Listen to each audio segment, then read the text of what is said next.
to introduce myself. I'm a man of wealth and taste. Pleased to meet you. Hope you guessed my name. Oh, hi.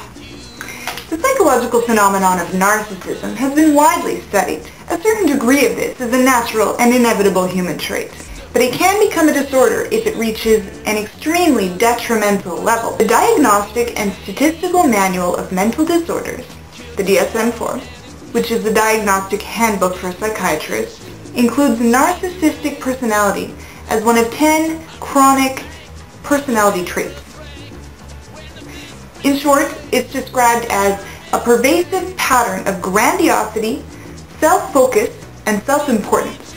Morph and Rodewald write that narcissism is like adult versions of infantile characteristics most people leave behind early in the course of development. Hey people, I will show you my ribbons from swimming. Spurriel maintains that narcissism can be measured along 3 dimensions: erotic self-love, omnipotence, and self-esteem regulation.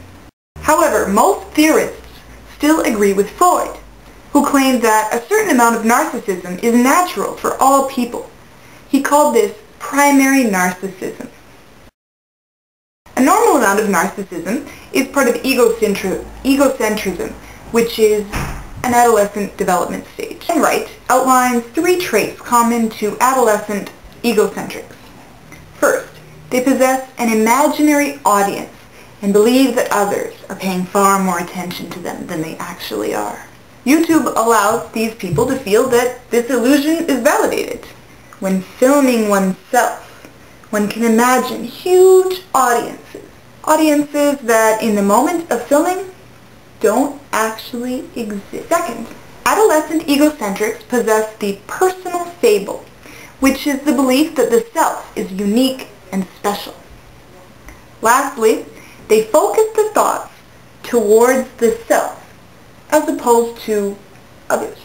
YouTube allows a chance to express oneself without end, without the need to deal with actual humans in the flesh. It's a lot easier to ignore the comments of some virtual person than those of someone who's actually in your life.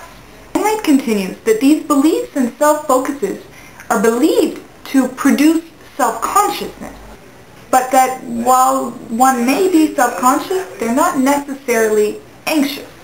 We sometimes see YouTube videos of people who seem to awkwardly exhibit what Wesh calls hyper self-awareness, and others who seem perfectly comfortable. Narcissism entails low self-esteem. This is exhibited by an intense desire to seek praise, in attempt to ward off threats to one's self-appraisal. It makes sense that people who lack self-esteem turn to YouTube. Browers writes that YouTube serves a community which could not find a platform offline. Perhaps they don't feel sufficiently validated in the real world. The DSM-4 describes narcissists as people who are obsessed with success, power, beauty, and brilliance. Older, smarter, and more intelligent than all of you?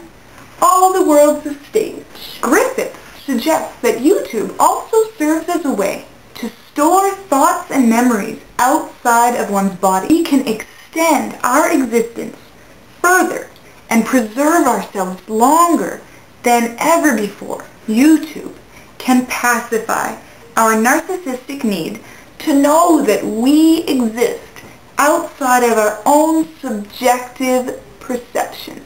As Griffith writes, I vlog, therefore I am. Narcissists do need an audience, but it doesn't matter who this audience comprises. Griffith explains that in social situations, we act according to what we know of others in the situation and adjust our behavior accordingly. However, in video blogging, it's difficult, if not impossible. This works well for narcissists. Morph and Rodewald write that others are somehow not real to them, and not important in their own right. For narcissists, others are only of value in terms of what they can provide to help bolster the narcissistic self. They have trouble maintaining relationships as soon as the other becomes real.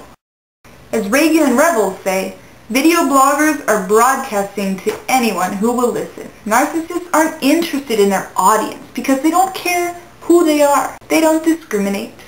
Another way narcissism is shown on YouTube is by self-promotion. This might cause blogs intended to be genuine to enter the realm of facades. Hoshman and Cuccinelli write that YouTube bloggers hide behind the pretense of the real. Wait a minute, are you saying because I like to post videos on YouTube that I'm being narcissistic? No. Disclaimer. We're only talking about the YouTube videos that do demonstrate narcissism. Oh, good. Because I really like YouTube's sense of community and the fact that the consumer is finally in control. So, what is the relation between YouTube and narcissism? Is YouTube promoting narcissism? Or is it merely an additional expression of it? Or does YouTube reveal a new and unique form of narcissism? Young wonders if YouTube is contributing to narcissism.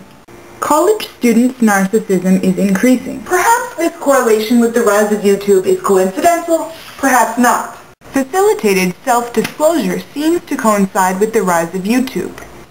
Griffith argues that perhaps YouTube expresses a pre-existing natural narcissism reflecting Freud's primary narcissism.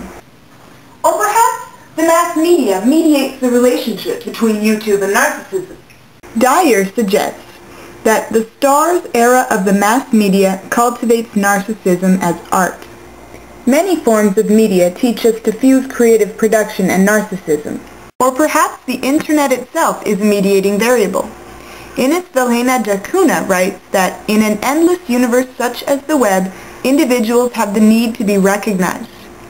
She calls YouTube a place for ego publication. Or perhaps Rosen's notion of ego casting contributes to the narcissism on YouTube. Ego casting is the thoroughly personalized and extremely narrow pursuit of one's personal taste, where we exercise an unparalleled degree of control over what we watch and what we hear. Although capitalism wants consumers to believe that we always dictate what is produced, Marxism argues that consumers are fed the products that corporate mass media want us to buy. YouTube's increased consumer control changes this and makes us feel more important, which might enhance or validate our narcissism. Now that we're in control, we've made it clear that one thing we're interested in is ourselves.